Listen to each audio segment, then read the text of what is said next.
Hi everybody, it's Tiffany Norton, Comedy Centered. Happy Sunday. I had quite the adventures this week. I'm pretty proud of myself. I'm also a little, I had to use some techniques to kind of cope with a little bit of panic attack that I had.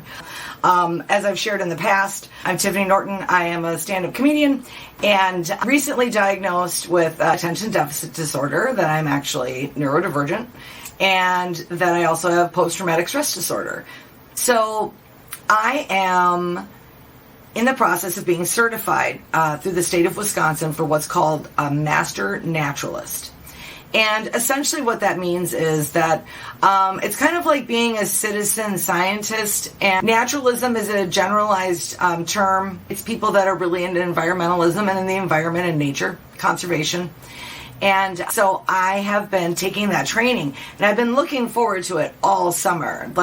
Spent a lot of time researching. I have camped a lot in my life. I love to camp. For whatever reason, I've always ended up with partners that weren't necessarily opposed to camping, but they could never just go, during the week when it's not where it wasn't just completely thick with kids and families, right? Anyway, so this training is taking place a 4-hour drive one way. I'm in the same state. It's just in northern Wisconsin. Wisconsin's quite big, but it's beautiful. It's beautiful. It's called Big Woods. And rather than keep doing this commute, because we're meeting twice a week, I decided to camp by myself for the first time in a while, and definitely the first time I ever camped alone without it being in a cabin. Without shelter, a proper door and lock and stuff like that, right? Just a tent. And it's something I've always wanted to do. I just think it's so cool. And I know I feel so much better and so much more at ease when I have been just completely, I've slept in nature, and I wake up that next morning, I'm okay. So I had Monday night, I was supposed to be up there Tuesday morning. Monday night, I had a horrible PTSD attack about leaving.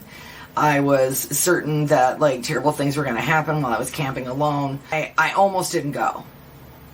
Almost. I was late. I was late to my Tuesday class by a few hours because I had to talk myself out of my thoughts. I'm your thoughts aren't real. Your thoughts aren't real.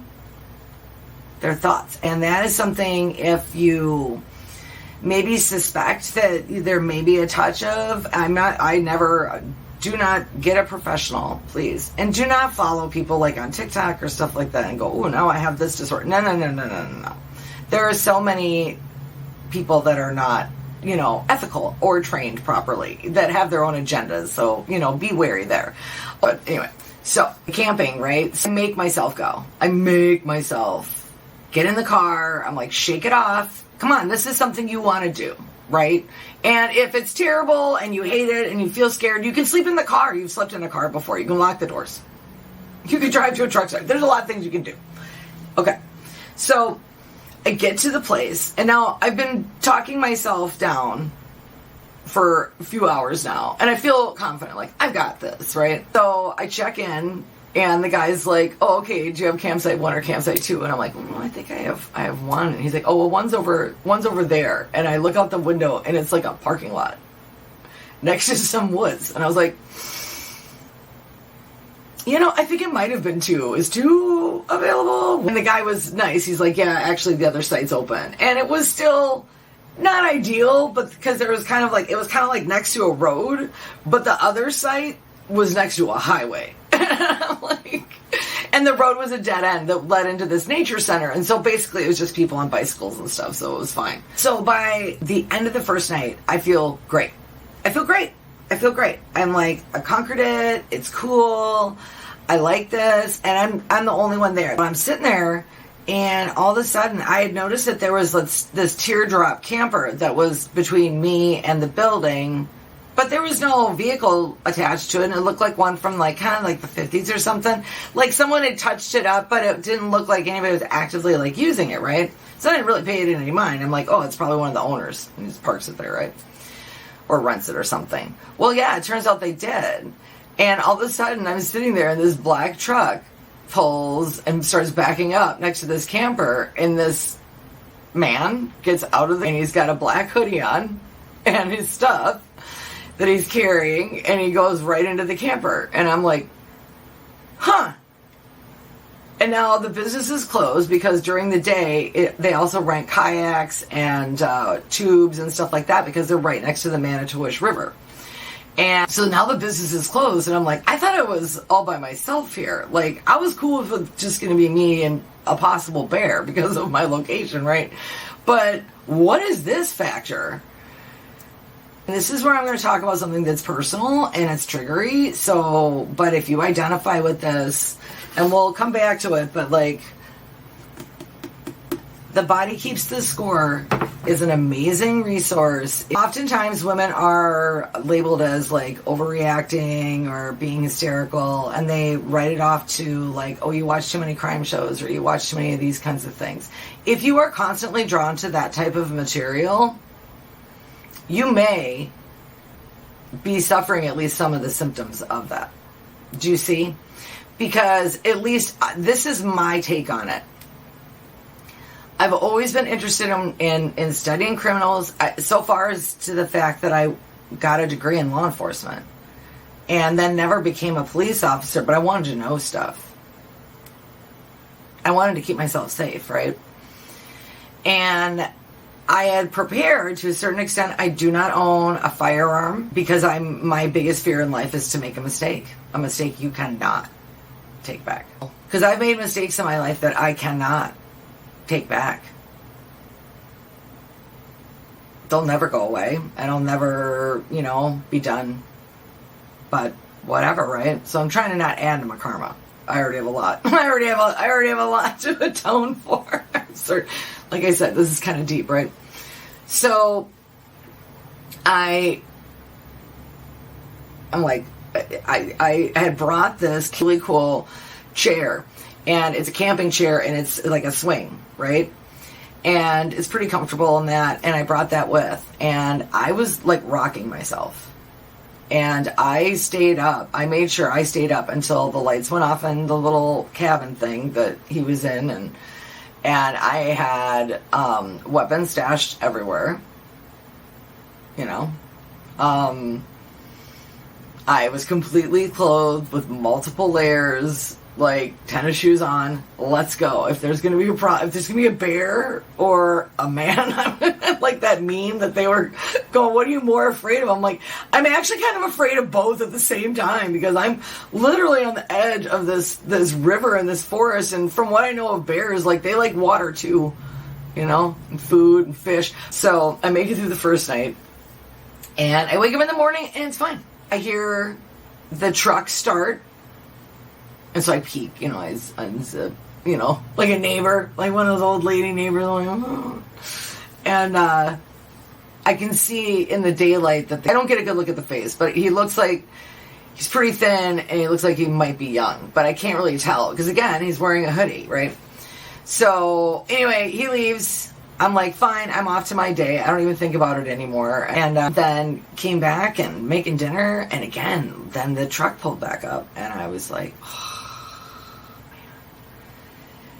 And I could just feel the adrenaline just pumping through me. And I was thinking to myself, and now all the thoughts are going through my head. I'm like, yeah, you were outside too much. You know what? When you were outside and people riding their bikes around and stuff, like these people all live in the same town. They all know each other. They could be saying stuff to each other. Who knows? Like, you don't know. Like, maybe they're like, ooh, great, a girl right on the next to the edge of the woods where no one knows where anything is. And I mean, like, I'm spiraling and I'm alone, and I'm thinking, get a hold of yourself, like I'm like trying to do everything to get a hold of myself. And that rocking chair really helped, but I honestly had to sit there and rock myself and repeat to myself over and over again, your thoughts are not real. Your thoughts are not real. Your thoughts are not real. Your thoughts are not real. And it did. It took like 20 minutes of rocking myself and doing that. And and I made this mistake. Earlier, before the truck showed up on the first night, I posted this cocky post about being so excited about solo camping, and I didn't feel alone, and it was great, and I was proud of myself, and oh my God, right after that. But, but that's kind of why we have to talk about this stuff as women. I'm an SA victim, right? And not just once. And so, heightened for me. So this book, again, I recommend it for anybody who watched this in the replay, or if this resonates in any way, or if you know somebody that this seems like, right? Because I always have an exit plan. I always know where there's weapons. I always know how to defend myself. I mean, I at least have a plan. I don't go into places like that. The rest of the title is Brain, Mind, and Body in the Healing of Trauma. And the author is Bessel van der Kolk, MD. And, see if it resonates for you. And it may resonate for a family member as well. Especially if you know that there's someone in your family that has gone through something that maybe they're really underreacting to. Maybe something that, you're not getting the whole story. And that they're retreating and isolating and stuff. Their thoughts might be doing an absolute number on them. Also, too, my personal advice, and again, I'm not any kind of a therapist, this is just my own experience. If you do suspect somebody is in a state like that, my suggestion is, even though you feel so desperately that you want to change their narrative and you want to change how they're feeling and change how they're reacting and change what's going on, they're not going to be able to hear you. The easiest thing you can do is give them confirmation of their feelings, but maybe not their thoughts. I understand you feel really overwhelmed right now, as opposed to trying to dismantle a factual argument with them. That's not going to help. They're only going to spiral harder and feel more alone and more like no one understands. No one's ever going to understand. And we talked about that last week, those flaws in logic that we can make. The idea that something that is true now will continue to be true always in the future. Like aging. Like you forget about a nephew and then you haven't seen him for 10 years and then he's huge. You're like, what? You're not still a kid? Because our mind doesn't necessarily process like that. So, but give them space.